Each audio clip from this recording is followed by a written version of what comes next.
अशीच भांडत राहा.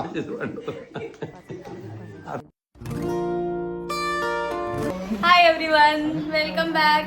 तर आम्ही आज चाललोय सांगलीला माझ्या मम्मीकडे. मी चाललोय धोंड्याच्या महिन्यात सासरवाडीला लुटायला. ह्याला लुटायचं आहे आता धोंडा. येताना 4 बॅग असणार आहेत. 5 बॅगा घेऊन येतो.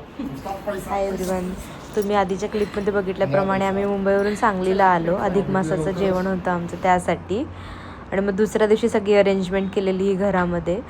आणि दोघे रेडी होऊन आम्ही आलो खालून मस्तपैकी. आणि सगळी फुलांची डेकोरेशन वगैरे माझ्या भावाने आणि माझ्या भाचीने केलेले. त्यांना माहिती तुम्हाला सगळं नीट पाहिजे म्हणून त्यांनी केलेलं. Thank you both of you. नंतर आईने आणि दादानी औक्षण करून आम्हा दोघांना आत घेतलं.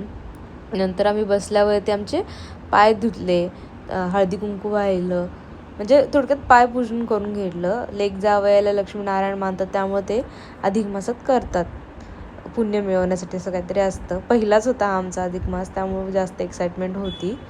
आणि बडबडणी माझी चालूच होती, मी काय शांत नाही बसत. घरातल्या सगळ्यांनीच औक्षण केलं. मग काका की आत्ती होती, स्वाती, अक्षू, सगळ्यांनी औक्षण करून घेतलं.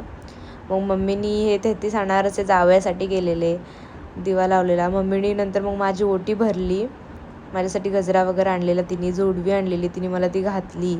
नंतर जावयाला 33 अनारसांनी ओवाळलं चांदीच्या दिव्यात ठेवून. आणि हे मग वाण आणलेलं तर दिलं आम्हाला.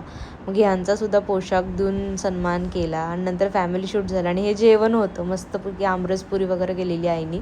आणि आईचीसुद्धा ओटी भराव्याची म्हणतात अधिक मासात, म्हणून मी आईसाठी पण काही गोष्टी घेतलेल्या, साडी वगैरे. त्याने तिची पण ओटी भरली, ती पण खुश झाली.